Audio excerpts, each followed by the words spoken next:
무소속 이영주 의원이 조국 법무부 장관을 상대로 질의에 나섰습니다. 무슨 얘기가 오갈까요? 잠시 국회로 한번 가보시죠. 이전부터 그리고 인사청문회 과정에서도 본인 관련된 수사에 대해서는 개입하지 않겠다, 일체 보고받지 않겠다 이런 말씀을 하셨잖아요. 예, 그리고 지키고 있습니다. 예. 그런데 우리 주광덕 의원님께서 며칠 전에 있었던 자택에 대한 압수수색 과정에 장관과 가족들 간만의 통화가 아니라 현장에 압수수색을 나온 수사팀은 그 검사인지 수사관인지 모르겠지만 통화를 했다는 그런 내용에 대한 질문 답변이었습니다. 아시겠습니까? 예, 알겠습니다. 지금도 장관님의 답변에 잘못된 답변이라고는 생각하지 않습니까? 어떻게 생각하세요? 제가 좀 시간을 주시면 설명을 하겠습니다. 예, 한번 설명을 한번 해보시죠. 예, 제가 출근을 했는데 갑자기 황급하게 제 처가 전화가 왔습니다. 바깥에서 수사관들이 와 있는데 어떻게 하면 좋겠냐라고 놀란 상태였습니다. 그래서 제가 누군지 물어봐라 했더니 어떠한 수사관이라고 해서 협조해야 된다라고 했습니다. 그래서 제 문을 제 처가 열어주고 그 수사관 분들이 이제 집 안으로 들어왔습니다. 그 다음에 제 처가 아마 변호인들에게 전화를 한 것으로 보입니다. 그 다음에 다시 전화가 왔습니다. 근데 제 처가 정신적으로 매우 불안한 상태이고 그 119를 불러야, 응급실을 불러야 될 것 같아 이런 불안한 상태고 말도 제대로 못하는 상태였습니다. 그래서 그 상황에서 제가 너무 걱정이 되고 제가 갈 수가 없었기 때문에 그런 상태에서 말도 잘 못하고 불안한 상태에서 제 처가 옆에 있던 어떤 사람, 누군지는 모르겠습니다. 이름을 얘기를 했는데 기억이 잘 나지 않는데요. 그분을 바꿔줘서 제 처가 심리적으로 너무 불안한 것 같으니까 압수수색 진행을 하시되 제 처 건강 문제는 좀 챙겨달라 이렇게 말하고 끊었습니다. 그게 전부입니다. 그렇죠. 예. 그 과정이 어느 정도 잘못되어 있다는 것은 전혀 지금도 인지를 못하고 있다는 그런 취지죠? 예, 그렇습니다. 제가 가장으로서 그 정도 부탁은 할 수 있다고 생각했습니다. 예. 장관께서 그 전화를 담당자를 바꿔주라고 해서 전화가 바뀐 겁니까? 아니면은 배우자께서 전화를 장관한테 바꿔준 겁니까? 그때 순식간에 일어난 일인데요. 제 처가 이렇게 바꿔준 것으로 제 처가 저한테 통화를 했는데 제 처의 전화를 그 현장에 있던 수사관에게 넘겨준 것으로 기억을 하고 있습니다. 그 수사관이 전화를 받은 상황이 장관께서 배우자에게 담당자를 전화를 바꿔달라 해서 바꿔줬다고 한다면은 여러 논란이 있겠으나 장관께서 무슨 이야기를 한다 하더라도 그거는 수사 개입으로 비칠 여지는 충분히 있다고 봅니다. 만약에 그게 아니라 배우자께서 경황 중에 담당자를 바꿔줬다고 한다면은 그거는 장관의 책임은 아니겠으나 배우자의 적절치 못한 처신이라고 볼 수 있는 여지는 있겠죠. 어떤 말씀이세요? 문제는 그런 것 같아요. 그에 대한 문제는 이런 유사한 일이 얼마 전에도 있었던 것 같습니다. 혹시 장관 동양대 총장과 관련해서 통화가 되고 했던 거 기억나십니까? 예, 인사청문회에서 제기되었던 질문입니다. 예. 그렇습니다. 그 당시에도 제가 언론을 보고 느꼈던 것은 그거였어요. 아, 이분이 장관을 아직 못 해봐서 좀 경험이 부족하구나 라는 그런 생각을 했었어요. 뭐냐, 인사청문회 과정에서 그 전화가 적절했는지 못했는지에 대해서는 그대로 여러 논란이 있었고 알고 계시지 않습니까? 예, 예. 그런 상황에서 전화를 받거나 전화를 받는다 하더라도 그게 나중에 큰 정치적 문제가 될 수 있다는 것도 아셨을 거라고 봅니다. 당시에는 도저히 짐작을 못했습니다. 그렇습니다. 네. 하지만 그 이후에 인사청문회를 거치고 장관을 취임을 했는데 똑같은 상황이 발생을 한 거예요. 네. 그렇지 않습니까? 예. 장관이 챙겨야 될 사람이 배우자만 있다면야 이번 한 번이면 문제가 해결될 수 있을 겁니다. 앞으로 장관을 얼마나 하실지 모르겠으나 그 하시는 동안에 친인척이라든지 친분 있는 사람이라든지 동창이라든지 여러 사람이 압수수색을 당할 수 있을 것이고 그 사람들이 개인적인 이유를 들어서 장관에게 이러이러한 일로 압수수색을 당하고 있는데 내가 이러이러 공공하니 좀 처리해달라 전화 올 수도 있을 것입니다. 받아야겠습니까? 안 받아야겠습니까? 안 받아야 된다 생각합니다. 그렇습니다. 안 받는 게 정석이었을 겁니다. 그게 대한민국의 2,000명의 검사들이 바라는 것이고 검찰의 검사의 일반적인 수사 지휘권을 갖고 있는 법무부 장관이 가져야 될 태도일 거라고 봅니다. 장관께서 혹시 지금이라도 아까 우리 주광덕 의원님께서 한 질문에 대한 답변 중에 장관이 했던 그런 통화가 적절하지 않다고 생각하지 않다고 말씀하신 것 같은데 거기에 대한 답변을 정정하실 생각은 없습니까?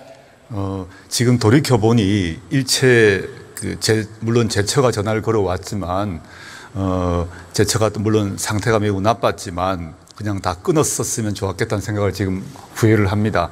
근데 그 상황에서는 너무 이제 119를 불러서 가야 될 상황이어서 저는 가장으로서 바깥에 있었기 때문에 그 건강을 부탁했고 대한민국 검사들이 좀 법무부의 장관에게 바라는 것은 배우자에게나 어느 사람의 아버지로서 부모로서의 자격보다 처신보다는 법무부 장관으로서의 처신을 기대하고 있는 것입니다.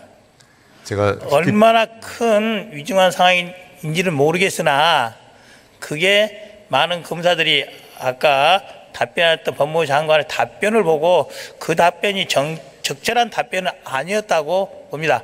한번 유념히 생각해 보시고 추후에도 그와 같은 질문이 나온다 한다면은 적절하지 못한 통화에 대해서는 충분히 사과를 하는 게 저는 맞다고 봅니다. 성찰하겠습니다. 죄송합니다. 예. 자, 법무부 장관께 물어보겠습니다. 지금 대한민국 여론이 양쪽으로 나누고 있습니다. 조국 장관 그만둬라 이런 말도 많이 들리고 있는 거 알고 계시죠? 예, 잘 알고 있습니다. 그 반대편에서는 조국 끝까지 남아서 검찰개혁해라 라는 요구도 있지 않습니까? 예. 조국 법무부 장관에게 검찰개혁을 요구하는 사람들이 무엇을 해달라고 말하고 있는 겁니까? 검찰개혁. 말로만이 검찰개혁이 아니라 어떠한 것을 해달라고 요구하고 있는 내용이 뭐라고 생각하고 계세요? 지금 한국 검찰이 너무 강력한 권한을 갖고 있는데 통제 장치가 없기 때문에 검찰의 권력을 분할을 하고 두 번째는 그 검찰에 대한 통제 장치를 만들어 달라라고 요구하고 있는 것으로 보입니다.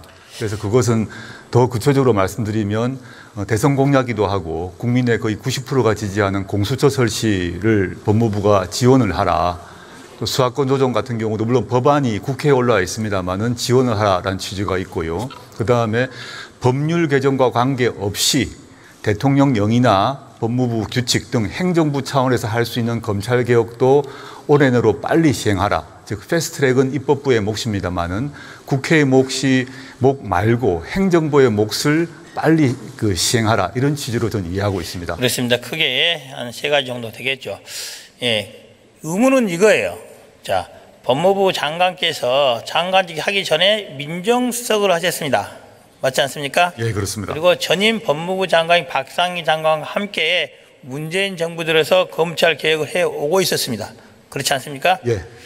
그때 못했던 검찰 개혁을 지금 하겠다고 내세우는 것은 또 뭐가 있습니까?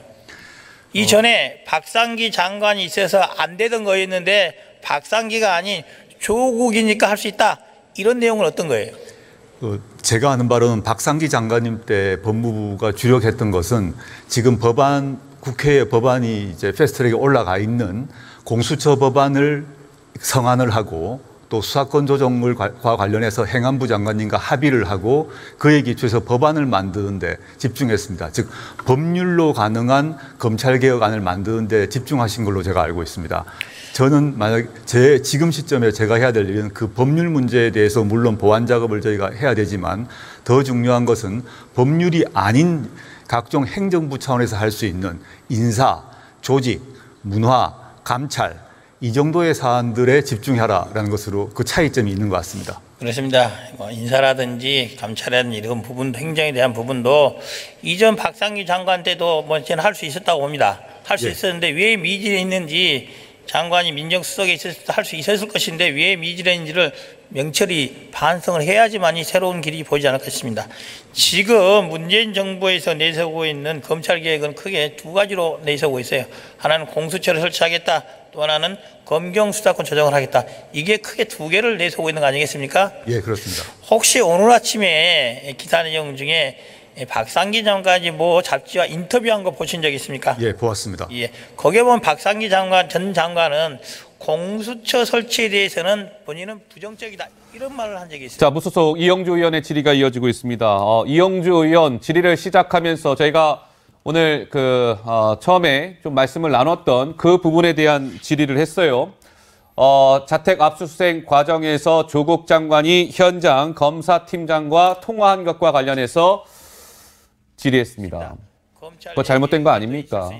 이용주 의원이 얘기했으나 조국 장관은 할 수 있다고 생각합니다. 라고 얘기했습니다. 할 수 있다고 생각합니다. 이게 뭐 직권남용이다, 실정법 위반이다, 상당한 파장이 일고 있는 가운데 조 장관은 할 수 있다라고 할 수 있다고 생각한다. 이렇게 얘기했습니다. 어떻습니까, 이준석 의원? 뭐 마지막에 죄송합니다라고 사과는 했습니까? 예, 이용주 의원이 워낙 조목조목 이제 이야기를 하다 보니까 본인도 수긍할 수밖에 없는 부분이 있었다 저는 이렇게 보고요. 저는 사실 이게 그런데 이용주 의원이 지적한 내용과 관계없이 상징적으로 조국 장관이 앞으로 검찰 개혁의 적임자인가를 한번 살펴보게 되는 것이 지금 이용주 의원 보면은 굉장히 합리적으로 조목조목 지적했고 언성을 높이거나 이렇게 한 것도 없습니다. 소위 말하는 검찰 권력이라는 것을 나쁜 모습을 보여준 것도 없습니다. 근데 검사 출신의 이용주 의원이 저렇게 이야기했을 때 조국 장관이 우선 첫째로 본인의 과오 때문에 도덕성 면에서 우선 먹고 들어가는 것도 있지만은 두 번째는 거기에 제대로 대응하는 모습도 그 기가 센 모습도 보여주지 못했어요. 그렇다면 과거에 우리가 노무현 대통령과 검사들의 대화에서 있었던 그 살벌함을 기억할 것입니다. 그런데 그보다도 지금 조국 장관이 기가 약한 상황 속에서 과연의 검찰 개혁을 하겠다고 본인이 계속 되뇌이고 있는데 그것이 현실성이 있는 것인지 아마 오늘 국민들은 이 장면을 계속 기억하게 될 겁니다. 지금 검찰과 혈전을 벌여야 하는 상황 속에서 이미 본인의 도덕성 논란과 방금 했던 실수 때문에 상당한 타격을 입은 법무부 장관 과연 적임자일까 이 질문을 던지고 싶습니다. 저희는요. 이걸 생각해야 되는 것이죠. 어쨌든 그 현장 그 수사팀장하고 통화한 게 지금 일파만파 이 상황에서 정회가 됐다가 속개가 되고 그 첫 질문을 이용주 의원이 던졌는데 그거에 대한 조 장관의 첫 반응은 죄송합니다가 아니라 할 수 있다고 생각합니다였습니다. 그렇죠? 조 장관의 첫 반응은 그거였어요. 물론 마지막에 성찰하겠습니다. 죄송합니다. 라고 얘기했으나 글쎄요. 이 논란은 좀 계속될 것 같습니다. 어떻습니까? 이 공직자의 가장 바람직한 자세는 공과사를 구별하는 것입니다. 그런데 법무부 장관으로서의 엄중함 그리고 그것을 부인이 전화를 바꿔줬다고 해서 바로 통화를 해서 현장 수사팀하고 통화했다는 것 자체는 조국 씨가 법무부 장관의 자격이 없다는 것을 단적으로 보여줍니다. 제가 동아일보 기자 시절에도 많은 부탁을 받습니다. 특종을 하려면 정말 악과 싸워서 맞서야 됩니다. 경찰관, 검사 다 마찬가지입니다. 그런데 본인의 집에 들이닥친 수사관에게 전화를 바꿔달라고 통화를 했다는 것 자체가 법무부 장관으로서의 엄정함을 잊어버린 것이죠. 그러니까 그 당시에 그런 전화가 왔다면 마음 가라앉히고 내가 법무부 장관이니까 압수수색 하겠다면 받아라. 이것이 여태까지 조국이 얘기했던 검찰 개혁이고 공직자로서의 자세예요.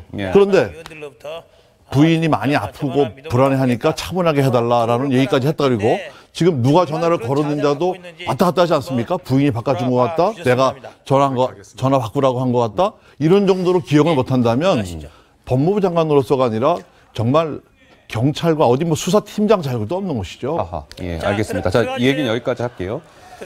그러면 지금부터는 조국 장관의 아들 얘기 좀 해보겠습니다. 아들. 조국 장관의 아들이 2018년도 1학기에 연세대